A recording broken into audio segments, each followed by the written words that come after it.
I'm ready. Okay, great. Cool. It looks like we are live. Thanks everyone for joining. If you're downloading and watching this afterwards, thank you for doing that too. Super exciting discussion today. So excited to jump in. Cool. So just to set the scene. Welcome everyone. Today we have got another great chat with another great guest to talk about the human element of SaaS data security, empowering teams to become the first line of defense when it comes to protecting sensitive data in SaaS applications. We got an exciting mix of topics that we're going to go through. We're going to have a good discussion about various things within this broad theme. We're going to leave some room for questions at the end. We've already had some questions submitted to us, so we'll leave a good 15 minutes at the end to talk through those. So intros, really briefly, I'm Rich Vivert. I'm co-founder and CEO of Matomic. Matomic is a data security tool for SaaS applications like Slack, Google Drive, Microsoft Teams, and all those favorite tools that employees get a lot of productivity from. And one big part of our platform is we allow security teams to enable employees themselves to protect sensitive data via dynamic alerts and notifications so that employees can take action on the risks that they've been creating as a natural course of doing their job. So we're here to talk about the human element of SaaS data security, and I'm joined by Susan Richards. I'm super excited to have Sue with us today. Sue, tell us a little bit about, I mean, you've even got your name there, Sue Security. I want to hear about that as well. Tell us a bit about yourself and your company. All right. Well, thanks, Rich. Really glad to be here. Yes, I am the Vice President of Information Security for Tend. Tend is a dental service organization based here in the US. We have 25 dental studios, with dental offices, we call them studios, across major cities on the East Coast. And we have a centralized location for corporate services, so the financial, the IT, the people, and all that. So we're centrally managed, but most of our teams are clinical staff, dentist hygienists, dental assistants that are out operating in our studios on a daily basis. And so have you always been in security related to dentistry, or what's your background in security? No, I started with Tend a year ago, actually a year ago yesterday. So Oh, just celebrating my congratulations. 1 year. Thank you. Just celebrating my 1 year anniversary. Prior to that, I was in healthcare and other aspects of healthcare, Yeah. but more like healthcare transactions, claim processing, revenue cycle management, doing information security, risk management, governance for large corporate the Fortune 500, Fortune 100 corporations.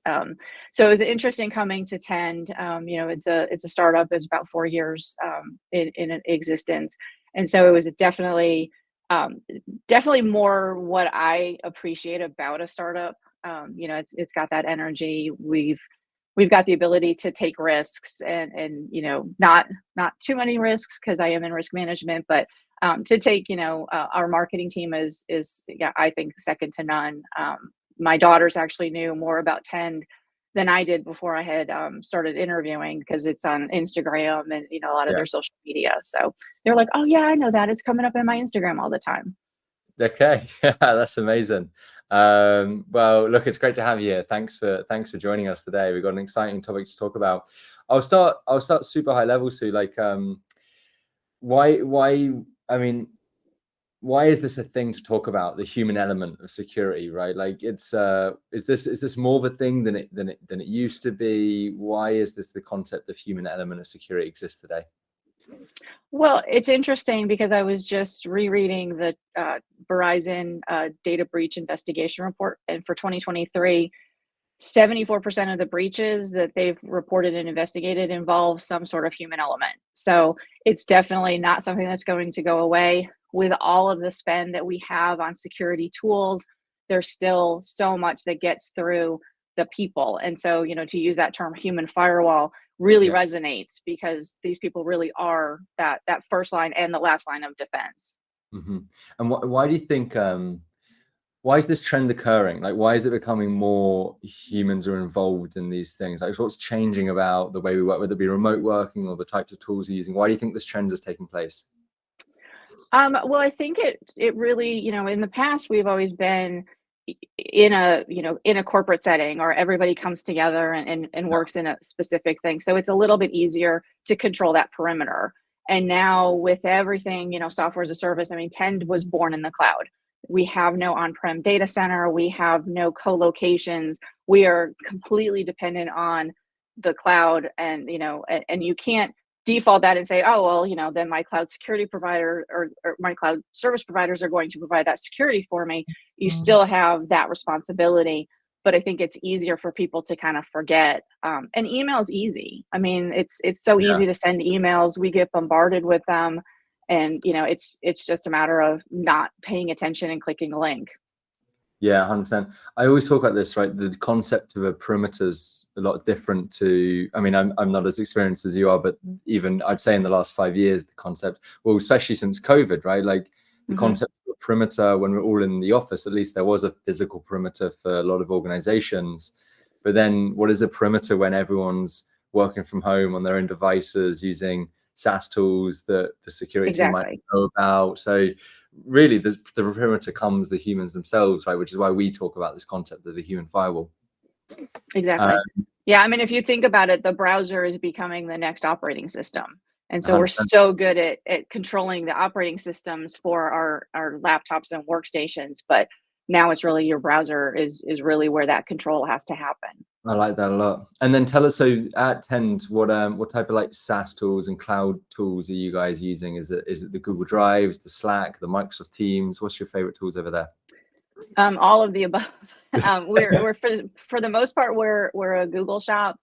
We use AWS. We host our website on AWS. Yeah, And but we do, all of our health records are at a different third party. sure. And so I'm scanning a lot in to see in the news, what kind of breaches are going on. Some of our partners and some of our vendors, Yeah, and what um, they have. And I think for dental, we've kind of been lucky. Most dental organizations are one or two practitioners, so there's not been a large, data mine. But for a company like 10 with 25 locations looking to expand in the future, right now, as long as we've got our security well in hand, we'll be great for growth. But if we what I like about where I am is that I know what I don't know. Whereas at larger companies, a lot of times you don't even know what you don't know. You don't know the systems that you've inherited and things. yeah, yeah. That's amazing. So you got an exciting job over there for sure. Let's talk about employee training. So how many people are at Tend today? How We many have employees? about 750, and 700. 2/3 of that are the people, the dentist, the hygienist, the people out in the field, Okay, and then the other third is people are like the yourself. central office. Yeah. Cool. Okay, great. Okay, so employee training. Well, how is, employee annual sessions, like what people used to do, maybe annual sessions, annual training, maybe in person and stuff. I assume a lot of this is obsolete for you, as many other companies. Um, Hmm. are these things obsolete? Tell us about how you've seen this employee training change. I think they are. I mean, in the past, to get through a compliance audit, it was, hey, have you done annual training? And so I'm intentional about making sure that our HIPAA training is done. The actual, what the auditor is going to look at and say, okay, you are identifying PHI and PII and all that. I make sure that's done at least once a year. But we train with formal training quarterly, but we also do monthly phishing tests. And as we get down to a point where our teams are at like a 5% or less click rate, we actually make the phishing test more difficult. And so I've been out in a couple of our studios, and I've had people come up to me and been, I am, my stomach is in knots reading email because I'm so afraid I'm going to fail your phishing test. And I tell them it's not a matter of failing the phishing test, because I don't track those numbers. I mean, I track, overall percentages, but I don't track the individuals that fail. What I do track is if you don't do your remedial training after that. So you get 2 weeks to do your remedial training. It's instant, as soon as you've clicked the link, you're going to be enrolled in training. And it's an immediate type of, information back to them. It's not a month later, here's how to keep your password safe. It's definitely oh, I did an action and now I have some training I Right. need to do. Okay, that's amazing. Yeah. I like that way. Like it probably, are people getting better at the phishing tests, I assume, with your strategy? I mean, it scared our leadership a little bit because we went from 5%, up to 20%, but that's trending back down now. So That's yeah, great. And so as a dental organizer, or in the dental space in general, let's say, HIPAA. So HIPAA is something, a regulation that you're exposed to. How do you exactly. think about, how do you train people not to put protected health information, PHI, into the cloud like SaaS applications? Well, we're very careful as far as where people are allowed to put information. And so if it's inadvertently put into Google Workspace, we have an agreement with Google that, we have a BAA with them so they understand that there's the chance. But, we still train people not to put it there, but to have it in our health record or one SaaS system that has that. But yeah, it can be difficult to track down and see.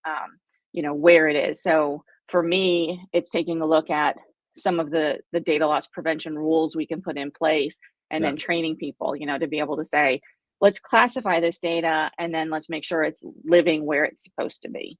Yeah, because of course you can't control, you can't have real-time visibility and control over what people are doing, right? So a lot of it comes down to Correct. trusting them, which starts with the training aspect of it. Correct. And I think they have to trust me in order to be open to the training, because I think a lot of times people look at it and go, "Well, this isn't my responsibility, why do I care?" And it's really a matter of making it something that they can see the benefit of, not only in their day-to-day professional lives, but also kind of taking it home with them and making their personal lives a little bit more safe and secure. And so how much of when it comes to training, there's obviously, I assume you've got sort of like a calendar schedule, over the year of like the big training pieces. And I'll ask you to tell us a bit about that in a second. And then there must be an element of it as well that's more ad hoc, that's real time. You see something bad that's happened, or it might happen, whether it be a new system's being used, or something you might foresee. Tell us a bit about how you break down training in terms of like the set calendar, the fixed pieces versus more real-time ad hoc. Yeah, and part of the program, I have a whole cadence of the types of communications and the type of training and when it happens. But one of the things, as a matter of fact, it was a year ago today, because it was my day 2 on the job at Tend. We were getting bombarded by text messages, so smishing Yeah. attacks from people, somebody pretending to be our CEO and asking people to engage in a chat with them and then click a link or send them gift cards, etc. And so my boss, our CTO, came to me day 2, and he's like, "I need you to send an email out to the entire company, introduce yourself, and let them know that this is not a real thing." And so at that point, like I said, I had been in, the more of the corporate, large scale companies, and I joined 10 for a specific reason. And so I was kind of like, okay, introduce myself. Well, I can be, "Hi, I'm Susan Richards." Boring, boring, boring, boring, boring. Nobody's going to read past that. So that's where security was born. Was, "Hi, I'm security. I'm your new face of InfoSec. By the way, our CEO will never ask to just chat with you. And if he does, have them come to me because you have a job to do and he has a job to do." Yeah. So it was very much taking a risk, was taking a leap. And I kind of was wondering as I drove home that night, did I step off too far? But our people team and our marketing team both had people contacting me before I got home saying, "That was brilliant, great introduction, nice to meet you." And I was like, okay, I was relieved that, okay, we really are, you know, savoring the ride, brave enough to lead, and things like that. So it really let me know that I was in the right place. Yeah, that's an amazing story, right? People appreciate, right? Because they don't want to be the ones to click on these links and then be responsible for some sort of breach of some kind. So, and did you introduce yourself with security? I did. I did. I was like, "I'm Susan Richards, AKA Security." And Okay, just so security. that, just to kind of give that hook so people would be like, "Wait, what's going on?" And then they could read through, to see, hey, the CEO is not sending you text messages. Yeah, yeah, that's great. And I mean, I'm sure that's gone a long way since then, right? Like, as in, it's probably had an impact on, because these attacks happen all the time, so it goes a long way. Exactly. On that, I mean, we talk about training, right? We're talking about employee training. That word's quite often used in our world. But there's another word which can be used as well, which is empowering. Like, how do you, one thing for me is when you're training someone, it's like telling them what they need to do and sort of giving them all the textbook approach, versus empowering might be giving an employee the training, but then, empowering them to go train others or to keep training themselves in the future if like another type of attack comes on. Do you think about that sort of thing? How do you make it not feel like boring training? I do, and again, our quarterly training is as interesting as it can be, but I understand, it's probably just interesting to me, and that most people. I was so excited in the last quarter. One of the videos that we used was a Kevin Mitnick video, and I was explaining to everybody in an email that I sent out before the training, saying, this is Kevin Mitnick. He's like, the one of the first hackers, and he did all of this stuff, and he's kind of famous. And everybody's like, I don't care. And I was like, I know I do, but so bear with me. And I think some of it, they catch that enthusiasm, and so they're like, either they feel sorry for me and like, okay, I'll just humor you, or they are, oh well, maybe there is something to this, and we need to do that. But I try to make sure that I'm approachable. I try to make sure that people know if they have questions, they can come to me. I sign off every week. I send an email out with trends or breaches, things like that. And I'll always put at the bottom of it, if you have any questions or ideas for future topics, please let me know. And I've had people, not necessarily security related, but just say, hey, we should probably do like a spring cleanup on our drives and our email. And I was like, yeah, that would be great. So I put that in the next week. And so they kind of see, I'm listening and responding and helping, because it's not directly security related, but it certainly isn't bad to clean up old files. Definitely. Okay. So for the audience sake, I love those tips. So you said, you make yourself approachable. How do you do that in practice? Do you just let the team know when you're always available on Slack or Teams? What is it? How do you make yourself approachable? Well, I'm not. My boss will tell you I'm not the best slacker in the world. I'm still trying to manage that interface, so I'm like the world's worst slacker. But I do actually go out to the studios and visit. So sometimes announced, sometimes unannounced. And so yeah, I've made a point of hitting. I haven't hit all of the studios yet in my year, but I've hit our DC studios or our Boston studios.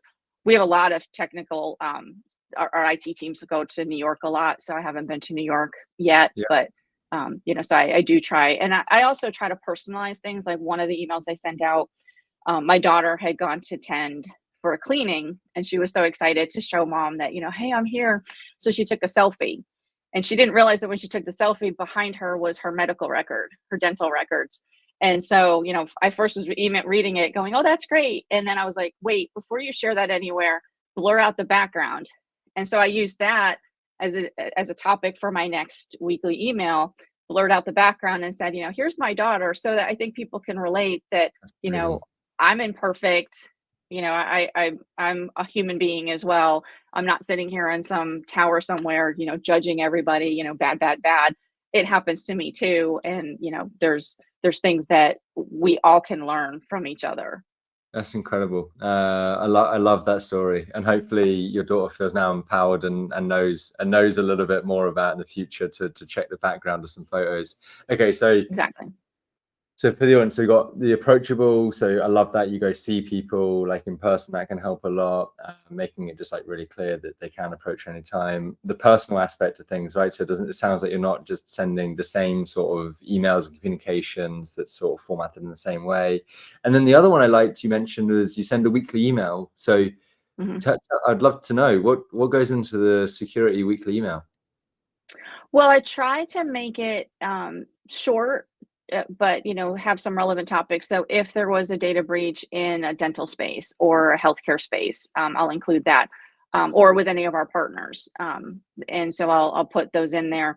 Anything that we maybe need to have action on. So we had installed a secure email system for outbound email, and it was a matter of teaching people, here's how you use it, and then kind of, it was when it first came out in January, but then again in March to revisit and to, say, okay, if you're sending this type of email with, a treatment plan on it, Yeah. send it via the secure email system. So it was just a matter of, making it so that it's repeated. But one of the things I did last year when I first started was I tried to tie cyber hygiene to oral hygiene, because if I'm at somebody's house, or at somebody's desk, and I see a yellow sticky note with a password on it, I kind of get that itch. I'm like, "Ew."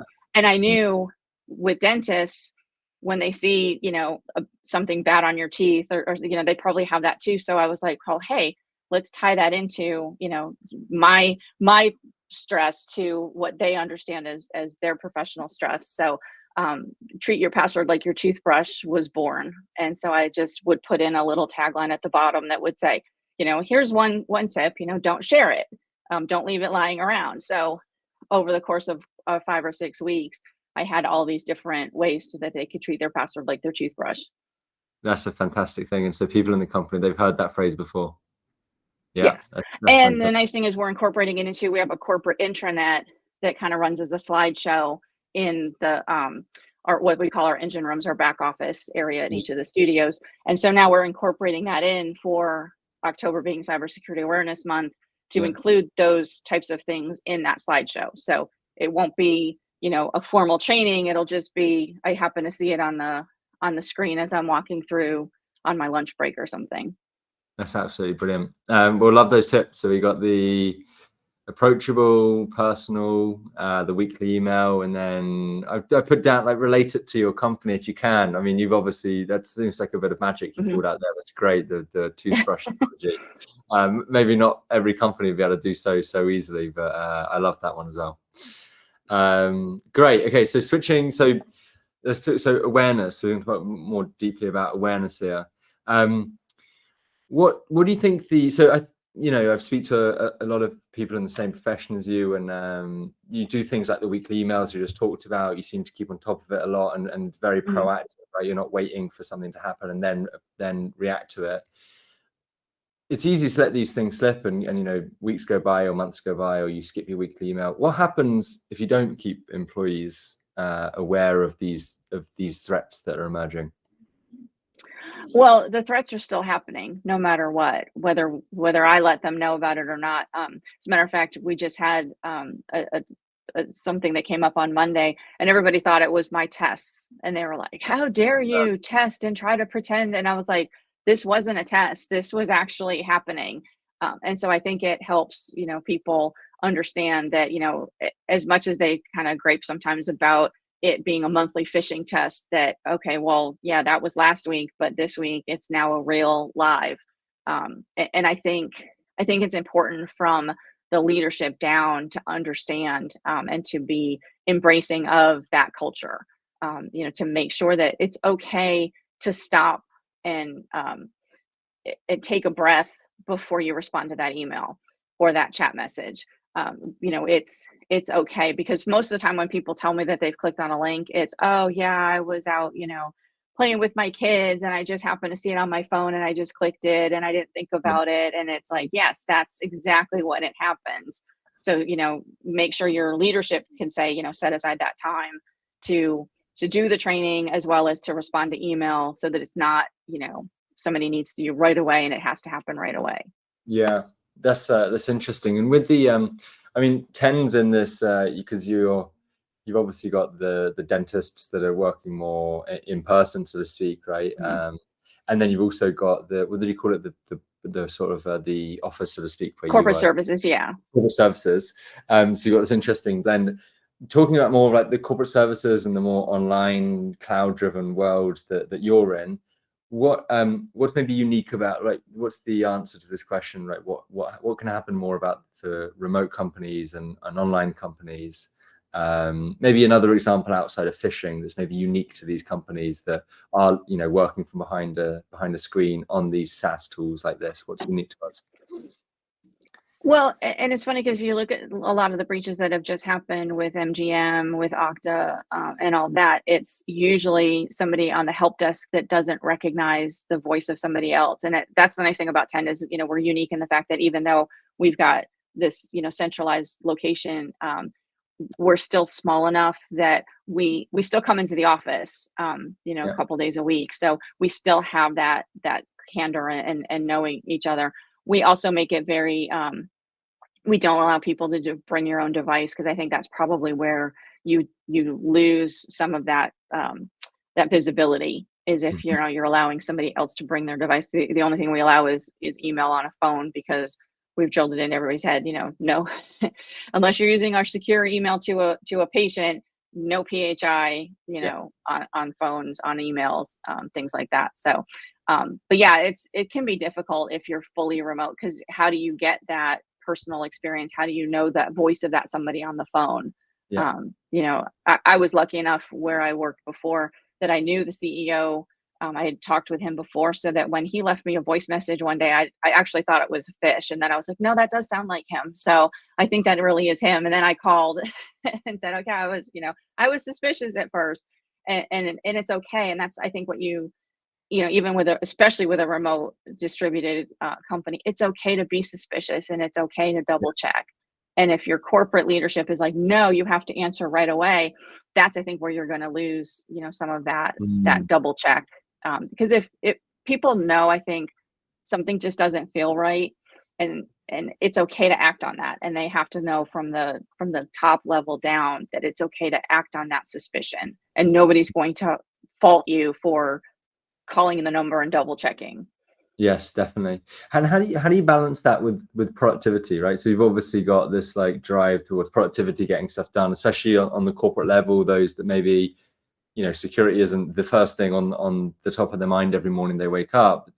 How do you balance this, like being careful, maybe not responding to something immediately, taking a breath, versus the other stream which is happening in the world, which is the laser focus on productivity. And it's a difficult problem to solve. I mean, there has to be balance there. There has to be, because if you look at how much loss of productivity there is if you do make that mistake and click that link. That's a The other great point. thing we make sure is that we don't have a lot of lateral movement that's available. Um, it really is that you have that least privilege. You try to minimize that, so that if something, or I should say, when somebody clicks that link, the damage is limited to a small subset of data, and it's not the entire organization. Yeah, 100%. And how do you can you give us some tips? How do you keep people engaged? Do you offer incentives? Do you get, we've obviously talked about, you obviously make it clear to who do they go to, but tell us about some tips of how to keep people engaged. Yeah, we do both a carrot and a stick. So when I do quarterly training, we've put up some competition so that each studio kind of competes with the other studios to see which studio can complete training first. And so they'll get some 10 swag, whether it's a cup, one of our cups here, or, just a squeezy toy, or just something that's just fun and celebrates. So, we'll do that, and put it out on our intranet that, here's the competition as it's coming through. But then, there always comes that time with the outliers that you have to kind of, name and shame, and, trying to get their leadership involved to say, okay, here are the people that haven't completed it in, the 2-week time period, and really have that incentive there, that, it's not necessarily tied to compensation or anything. I Yeah, don't think I'd ever do that, but it's definitely, part of your overall, you know, um, job, of course. description is to stay up on that. And you're in the experience of using these two methods. I assume you find them both powerful in their own ways. They do actually move the needle in the way that you want them to. Exactly, Yeah. exactly, and it's nice because then when the auditor comes in, even if you don't get 100%, participation, you can show, well, here's where I've done what I could to Hmm. to get to that 99.9% participation. And so it alleviates a lot of that as well. You on the carrot side, you showed us some of the swag. Please tell me Tender's a toothbrush swag. Well, we have, it's funny, whenever you go into a studio, you actually get a little bag that's the R10 swirl that has toothpaste and a toothbrush in it, so you can freshen up before you actually go for your appointment. So So Amazing. that's every patient gets that kind of swag. So this is more wearable or, Great. drinkable kind of stuff. But there are Tend branded toothbrushes out there somewhere in the world. Yes. Yes, great. Okay, I have to get my hands on one of those sometime. Okay, great. That incentive structure, that sounds, I think it's got to be a balance of both, right? We see a lot of the same thing. And then there's the middle ground, which is, the training, the notifications, the not like the more like public, not naming and shaming, but saying, haven't followed things. So I think it's a blend of all these things, right? It's the continuous communication in some form, whether it be the carrot or the stick or something in between, to keep people understanding this. So it's a good transition to generally cultivating a security culture, which again I think leans more to this empowerment rather than just the training. You've mentioned some things that I think lead to, tend to a security culture, but let's start with, what are the long-term benefits of thinking a layer above the individual training of employee by employee, and this idea of building an entire culture that's security conscious? Well, I mean, part of it is I try to be the partner with whatever new initiatives coming in, or if I see people circumventing a process, I won't immediately say, stop doing that. I'll be like, what is it that you're doing that's there's a roadblock for. So they understand that it's, I'm not there to just say no, and that there's sometimes that we can have some leeway, with certain processes, or a different way to still protect what needs to be protected.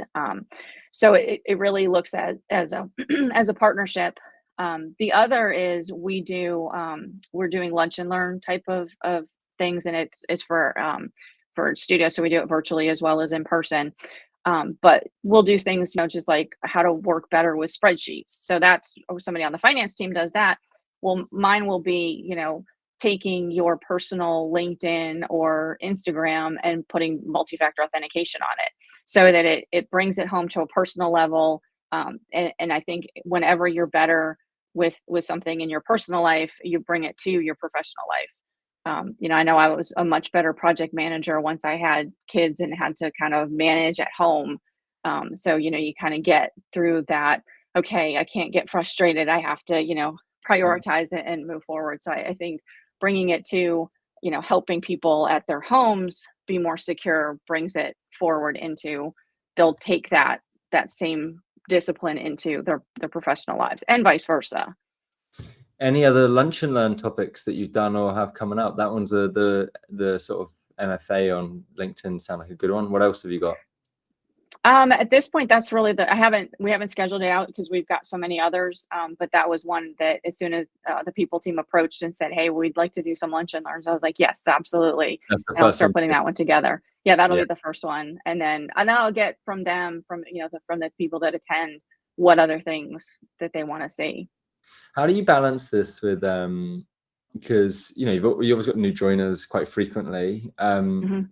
So you've obviously got a lot of people that have been there for a long time, and they know you, and they've seen all the training, and they've seen this lunch and learn, for example. And then you've got someone brand new to the business that might have come from an organization that didn't think about security so consciously, let's say. How do you try and help a new joiner get ramped up to the same speed as the rest of the organization as quickly as possible? Well, every time somebody joins, we need to go through new hire training. So it's kind of a subset. Well, it's probably 2 quarterly trainings. So it encompasses all of the HIPAA things that they definitely need to have, as well as some security awareness. So everybody goes through that new hire training when they're onboarded in their first 2 weeks. And then I think it's really just a matter of, they understand, they're seeing these emails from me, they're seeing my face, they're, hopefully there's ambassadors that I've got out and about, that get it. And I know it's funny, the same person that had said that she got, stomach cramps trying to not fail my phishing test, had said, she's like, when I show them to my kids, they're like, well, of course, this is, this is this. And I was like, well, yeah, that's, they're more in tuned to Yeah. that type of attack. So I think, it's really just having people understand that it's important to this company, so therefore it needs to be important to them. and then seeing peers that also kind of have more of that experience with it as well. Well, exactly right. This is part of the empowerment. It's not just in each Mhm. individual takes the training and forgets about it. The fact that they're talking to their peers and others about security and the stuff that you've been doing is like, it just shows that they're fully empowered to build this security conscious organization. One small question within this. So you did talk about, you said you're not a big slacker yourself, which I quite liked, because you say you're not a big slacker. That sounds like a good, I was really like the positive biggest way to- loser, you know. It was like, yeah. But when it does come to SaaS tools, so it looks like you use Slack, you obviously use Gmail or an email tool. I'm sure there's plenty of other probably dentist SaaS tools as well out there.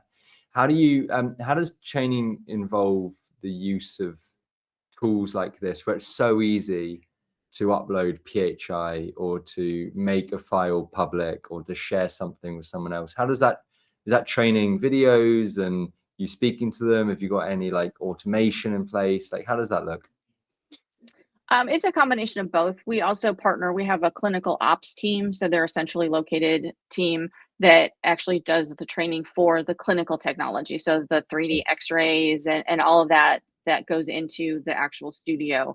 And they're very well versed in secure concepts and, don't leave things lying around. Don't, which drives are encrypted and, put everything on encrypted areas and, things like that. So we've had a couple of different things with training where people dentists will come in wanting to use their specific tools, and it's just no, this is what we use, and it's reinforced with our clinical ops team, so they get that on the job in-person training as well as reinforced with mine that comes after. Amazing. I sort of want to actually go through your training now. It's kind of making me like, I want to give it a go. I think it sounds quite exciting, to be honest with you. Excellent. Well, that was sort of the bulk of the themes that we wanted to cover today. So maybe we'll switch to some of the questions that have been submitted, and now's the time for anyone that wants to ask any questions. The Q&A is now open, as you might have just got a notification on your browser, right? So we're using a browser to do the video conference now. Everything is on the browser. Mm-hmm. Okay, so the first question I've got here is, we've covered some of this, but I'd love to hear a fresh, isolated perspective on it. What is the first step to building employee awareness? Where do you even start? And again, I think it's with that introduction. It's I'm not sitting in an ivory tower, just putting commands and policies on from on high. I'm out in the trenches, and so people, I think, feel that there's a partnership there, and that I'm not there to interfere. I'm there to help enable in a secure way, so that we can continue to operate. Mm-hmm. Which ties back down to the title of this thing, right? Is the human element of security. We are humans. Communication's a big part of it. It doesn't matter how many technical skills and systems you got in place. I think building that relationship is so important, and it starts there, is what you're saying. Question number 2, we've got, what are the implications of bring your own device trend? Yeah, that's a tricky one. And we actually don't allow, like I said, bring your own device except for personal phones for email. I actually let people do their InfoSec training on their personal devices. So I'm like, hey, use your computer at home, whatever, because it's a SaaS, it's another partner of ours, not tied into our systems at all. So, I'm like, hey, if it makes it easier for you to do it on your mobile device, then do your training there. But we are very strict as far as PHI is that we don't allow bring your own device for anything that would touch health information. And it sounds like an obvious question, but why did you make that decision? Just because it's so hard to control. It's so hard to get that visibility. I actually use ChatGPT to help with some of the reasons why I wouldn't do it. Just because there's so many different, my first reaction is like, no, and then I have like 3 or 4 big reasons, and then, supplemented with that. But, you can't control somebody's operating system. You can't control the patching levels that they do on their computers or their browsers. You kind of get into that sticky area of, okay, if I need to wipe the device, and so it's really expanding your mobile device management, which, I've tell the executive leadership, we can do it, but you're going to need to hire more people to manage that, because mobile device management over and above what we already do for 700 people is at least 2 more people to manage. Okay, I have to take one step sideways, because this came up in the last one, and talk to you and ask you thoughts on ChatGPT from the security angle. I'm now starting to blend security and security. It's going to be in my head forever now. So, ChatGPT, risk, concern. You used it for productivity and good reasons. Tell us what your thoughts are there. Well, and I did. It's funny because I mean, I put it in one of my weekly emails to the teams to say, hey, it's not a matter of, if you're going to use it, it's have you already used it, or when will you start? And it was really to let them know it's okay to put in general things. And so I put in a question in there to say, hey, ChatGPT, tell me a good way to get people to, understand why quarterly training is important. And it spit out an answer. And so I put that into my weekly email to say, okay, here's its version, but don't put, I've got all of this information and I need a treatment plan, because then your treatment plan, whatever is spit out there, then becomes part of public knowledge. And then somebody else can use that as their treatment plan. So, it's being very understanding of what's proprietary and confidential, and don't put anything in there that is. But if you're just going to ask a general question of, hey, what are you seeing in trends for this? That's perfectly fine to do. Sure. And again, what we're seeing is a very technical tool, a very new concept being protected not by technology but by awareness and that human relation, right? Trust. We're relying on them. So I would love to build a platform that could have that in there to say, okay, you're allowed to, if you're looking maybe for corporate answers, because we've got, our director of clinical operations. If you're looking for that person, then, they have their own knowledge base. And if you're asking for something outside of that, that's just a general thing, then let it flow to ChatGPT. So kind of have like an awareness bot. Haven't gotten there yet. Okay. But definitely that would be for me a game changer, to be able to say, okay, I can put parameters around that. And it owns the gate between whether it goes out to chat, to OpenAI, or if it stays in-house. Yeah. And it all starts with the visibility, right? Just even the understanding about what people are putting in. So maybe you can lead that into training afterwards, because again, I think generally a common theme that we probably should have mentioned right at the beginning is a large part of this discussion is about non-malicious behavior, right? There's a large part of what we're talking about here. It's about protecting employees from accidentally doing something they shouldn't do. Exactly. So the malicious behavior, which is a different problem to solve, I think, in a lot of cases. At least that's the way that I look at it. Okay, one more question that was submitted before, and then we got a couple of questions from the audience live. So final one submitted before: what are the most common mistakes you see individuals making? Being distracted when they're reading email. And that's definitely 80% of the time when people have failed. The response back to me is, oh, I was, in the middle of something else. And I was like, exactly. And that's the muscle you have to train. That's just set it aside. And, if it's something coming from your manager, chances are your manager's right there in the studio with you. And if it looks like, did you really mean to send me that?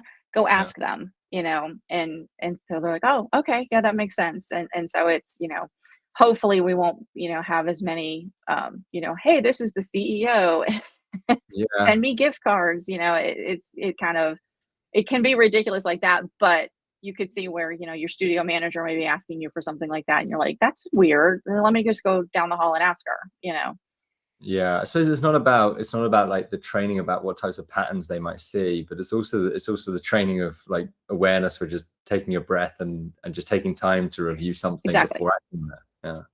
Exactly. And if you find yourself repeatedly failing, just, change the way you do it. And if it's something that you need to, or you think you need to respond to, set it aside in a different folder and come back to it on your, at a break, between patients at the end of the day, to see, is it something that I really, is it legitimate or not?